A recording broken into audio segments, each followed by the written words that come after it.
Ny jauna toko voalohany andin'ny faharoa ambin'ny folo sy fahatelo ambin'ny folo indray no jerentsika an'io. Jauna toko voalohany andin'ny faharoa ambin'ny folo sy fahatelo ambin'ny folo verset haitsika tsara mihitsy manao hoe fa izay rehetra nandray azy dia nomeny hery ho tonga zanak'Andriamanitra dia izay mino ny anarany. Dia ireo izay tsy nateraky ny rà na ny sitrapon'ny nofo na ny sitrapon'ny olona fa naterak'Andriamanitra. Tsotra mazava be ilay izy hoe izay rehetra nandray azy dia nomeny hery ho tonga zanak'Andriamanitra dia izay mino ny anarany. Ahoana zany ny atongavana ho zanak'Andriamanitra? Dia nandray azy dia mahazo hery ho tonga zanak'Andriamanitra izay mino ny anarany. Fa ny fanontaniana mipetraka eto dia hoe iza le azy inona io azy io? Raha araka an'ity jauna toko voalohany ity zany inona le azy io dia mila miverina kely manomboka any amin'ny andininy voalohany mihitsy tsika mijery azy hoe tamin'ny voalohany teny, ary ny teny dia tao amin'Andriamanitra, ary ny teny dia Andriamanitra, izy dia tao amin'Andriamanitra tamin'ny voalohany. Izy no nahariana ny zavatra rehetra, raha tsy izy dia tsy lisy nahariana izao zavatra rehetra izao na dia iray aza. Eo zany no ahitantsika fa ny tena resahany eto dia momba ny teny, ary tsy hamerenany azy satria eto zao ny teny efa miverina intelo dia tsy hamerenany azy intsony dia nataony hoe azy fotsiny izy ary amin'ny andininy faharoa ambin'ny folo ary zany fa ny teny ny resahany. Eto izy raha miteny hoe tamin'ny voalohany teny dia mampatsiaro avy hatrany ny Genesis toko voalohany andininy voalohany hoe tamin'ny voalohany Andriamanitra nahary ny lanitra sy ny tany. Ary eto moa dia apetrany ihany koa fa io teny io koa dia io no nahariana ny zao zavatra rehetra zao, izy no nahariana ny zavatra rehetra. Dia fantatsika mivery ny mbala ao amin'ny Genesis toko voalohany zany ny teny hoe ary Andriamanitra dia niteny hoe, zay izy amin'ny baiboly fanontseana fahaenina fa ny baiboly mahazatra antsika izy dia hoe ary Andriamanitra dia nanao hoe, Andriamanitra dia niteny hoe ka isaky ny teny Andriamanitra dia nisy ny fahariana sy ny fandaminana hatrany teto amin'ny zao tontolo izao zany izay nanaovan'Andriamanitra. Dia arak'izay zany dia eto koa nefa tsindriny hoe ary ny teny dia tao amin'Andriamanitra, ary ny teny dia Andriamanitra, izy dia tao amin'Andriamanitra tamin'ny voalohany. Dia mampiseho zany fa ity teny dia nampiasain'Andriamanitra rehefa nahary zao tontolo zao ity izy dia tsy iza fa Andriamanitra ihany, ary tao amin'Andriamanitra veriny mihitsy hoe tao amin'Andriamanitra izy hatramin'ny voalohany, mampiseho ny mamandrakizay nyity teny ity sy mampiseho ny fahariana izay azon'ity teny ity atao zany, nahariana ny zavatra rehetra. Fa tsy nahary ihany ny azon'ny teny natao fa nisy anankiray ihany koa manomboka eo amin'ny andininy fahasivy dia ozy hoe ny teny no tena mazava izay mahazava ny olona rehetra tonga amin'izao tontolo izao izy. Teo amin'izao tontolo izao izy ary izy nanaovana izao tontolo izao, nefa izao tontolo izao dia tsy nahalala azy ary tonga tany amin'ny azy izy fa ny azy dia tsy nandray azy. Dia eto indray zany mampiseho an'ilay teny hoe ilay teny no tena mazava ary mahazava ny olona rehetra. Dia hitantsika tokoa fa ny zavatra nataon'Andriamanitra voalohany ao amin'ny Genesis toko voalohany andininy fahatelo rehefa vao niteny voalohany Andriamanitra, ary Andriamanitra dia niteny hoe misy ny mazava dia nisy ny mazava, dia nisy ny mazava sy ny maizina, ny alina sy ny andro zay ny andro voalohany. Dia hitantsika zany ny asan'ny teny io teny tena mazava, io no mahazava ny olona rehetra, io le fahazavana zao tontolo zao iteny io. Dia eto amin'izao tontolo izao feno fahotana nefa dia tsy nanala n'io teny io zao tontolo izao, tsy nentina ndray n'io teny io zao tontolo izao satria tao anaty aizina zao tontolo izao. Nefa io teny izay mazava io no nanaovana zao tontolo izao. Dia tsy izao tontolo izao ihany fa tonga tany amin'ny azy mihitsy izy zany hoe tany amin'ny jiosy fa na ny azy ara dia tsy nandray azy. Voateraka izy dia fa tsy nisy trano nitoerany tany amin'ny tranom-bahila, ary tsy netiny ino sy nandray azy ny vahoaka rehetra dia hanamono azy teo amin'ny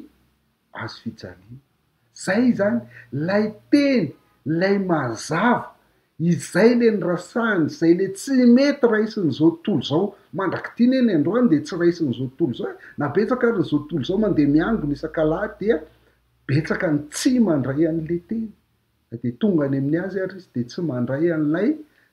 teny de zay any amy toko andiny faefatra ambiny folo izy zay vao miteny tsara ny teny io ary ny teny de tonga nofoka nonina tamitsika ary hitanay ny voninahiny de voninahitra mendrika ho an'ny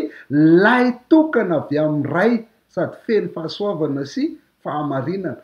aty amin'ny andiny faefatra ambiny folo izy zany zay vao mazava tsara ny resany hoe Jeso Kristy io teny io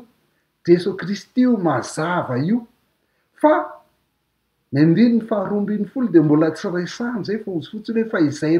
rehetra nandray azy nandray le teny zany zay rehetra nandray le mazava zany a de nomeny hery ho tonga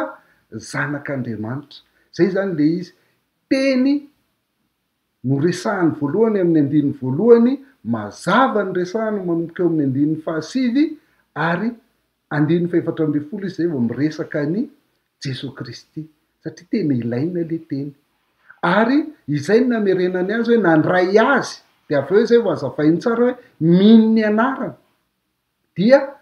lay mandray azy lay mino ny anarany ny anarana moa de fizina c'est la personne ny maizy azy sy ny asa nataony Jeso Kristy izay lay inono zay ny atao hoe mandray ny teny zany a de mandray ny maizy azy mandray lay asa zay nataony Jeso Kristy teo amin'ny azo fijaliana zay maty ny solo ny fahotatsika ary nitsangana tamin'ny maty mba hanamarina atsika izay le atao hoe mino ny anarana zay le atao hoe mandray azy a mandray an'lay asa zay nataony Jeso Kristy teo amin'ny azo fijaliana mandray an'le teny mandray an'lay mazava ny Efesianina toko voalohany andiny fahatelo ambiny folo a de milaza ohatr'izay ihany koa hoe ao aminy koa ianareo rehefa renareo ny teny fahamarinana de ny filazantsara zay mamonjy anareo zay mandre an'lay teny fahamarinana de ny filazantsara zay mamonjy zany a eny ao aminy koa ianareo rehefa niny ka nasiana tombo-kase tamin'ny fanahy masina araka ny teny fikasana dika zany dia verina ihany le mandray azy zany de mandray le teny fahamarinana mandray le filazantsara zay le filazantsara de araky ny fatatsika eo amin'ny Koritianina voalohany toko fahadimy ambiny folo andiny fahatelo sy fahaefatra de hoe Kristy no maty no ny fahotatsika araka ny soratra masina de nalevina ary nitsangana tamin'ny maty tamin'ny andro fahatelo araka ny soratra masina zay le filazantsara mila raisina izay le hoe mino ny anarany de mbola tsy indrino koa eto hoe mino rehefa nino zay mila inono zay teny zay raisina dia inono zay teny zay a dia vokatr'izay dia mahazo hery ho tonga zanak'Andriamanitra zany hoe nasiana tombo-kase tamin'ny fanahy masina araka ny teny fikasana ozy izy a satria fatatsika fa io fanahy masina io araka ny Romanina toko fahavalo andiny faefatra ambiny folo sy fahaenina ambiny folo a mamaly ny fanotanitsika hoe ahoana ny atonga atsika ho zanak'Andriamanitra mandray ny teny dia zao ny ambarany hoe fa izay tarihan'ny fanahyn'Andriamanitra no zanak'Andriamanitra fa tsy nandray fanaham-pandevozana ho amin'ny tahotra indray ianareo fa nandray ny fanahin'ny fananganananaka zay azahoantsika miantso hoe aba ray eo izy fanahy no miara-milaza amin'ny fanahintsika fa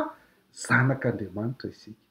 izy fanahy no miara-milaza amin'ny fanahintsika fa zanak'Andriamanitra isika zay zany no mahatonga ho zanak'Andriamanitra ny zavatra atao dia mandray lay teny lay filazantsara mino an'lay Jeso Kristy maty no ny fahotanao mitondra ny fahotanao teo amin'ny azo fijaliana de nitsangana tamin'ny maty indray tamin'ny andro fahatelo rehefa mino an'izay ianao a dia omen'Andriamanitra hery ho tonga zanak'Andriamanitra ny farany andiny fahatelo ambiny folo amin'ny legiona toko voalohany teo ihany de zao nolazainy hoe de ireo zay tsy nateraky ny rana ny sitrapon'ny nofo na ny sitrapon'ny olona fa naterak'Andriamanitra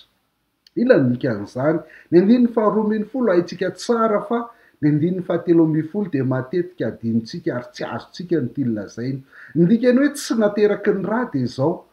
tsy hoe satria rairaha am Jesosy Kristy ianao, satria jiosy tahaka an Jesosy Kristy ianao dia lasa zanak'Andriamanitra ho azy. Tsia, satria hitantsika teo tamin'ny 2:1 fa tonga tany amin'ny azy izy, tonga tany amin'ny jiosy izy, fa ny jiosy tsy nandray azy, fa zay nandray azy ihany no mahazo hoe ro tonga zanak'Andriamanitra.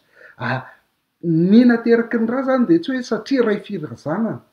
ianao, na hoe satria dadabe anao zanak'Andriamanitra, na dadanao zanak'Andriamanitra dia zanak'Andriamanitra ho azy koa ianao zany. Tsia,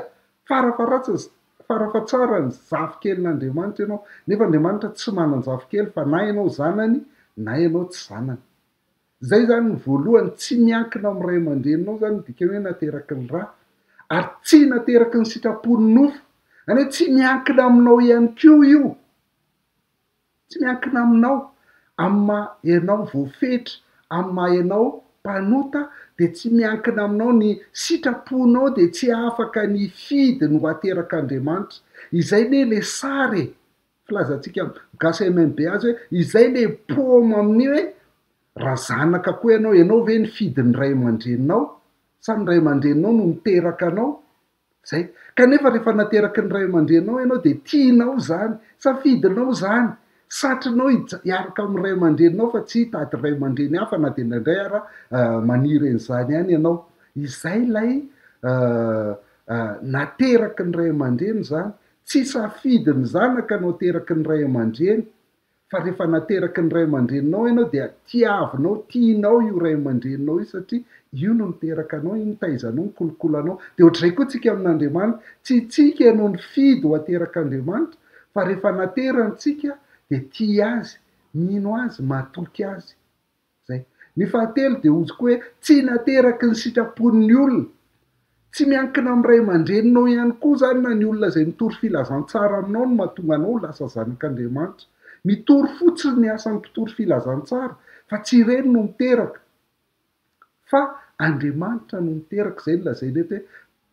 tsy nateraky ny ranana ny sitrapony nofo na ny sitrapony olona, fa nateraky Andriamanitra. Tsy ny ray aman-dreninao zany natonga anao zanak'Andriamanitra, tsy noho ianao natonga anao zanak'Andriamanitra, tsy noho ny mpitory filazantsara aminao natonga anao zanak'Andriamanitra, fa noho Andriamanitra na satria naterany ianao. Dia izay no mitondra antsika hoe rehefa zanak'Andriamanitra zany ianao de ahoana, de efa nisy video tany aloha tany izay manampy antsika ahafantarantsika an'izany atao hoe zanak'Andriamanitra izany. Raha nahasoanao zay afatra zay nazahoanao zavatra de aza adino ny manao j'aime ny pejitsika. Na raha amin'ny YouTube ianao dia aza adinoina ny manao j'aime de avy eo misabone mba hahafahanao mahazo ny video rehetra zay ataon'ny gasy mahay mamaky baiboly de mba zarao amin'ny hafa ihany koa mba hahafantarany marina ny hevitry ny atao hoe nandray azy. Ary raha te hifandray aminay ianao na te hanohana anay dia aza misalasala miantso ny 034 07 867 26.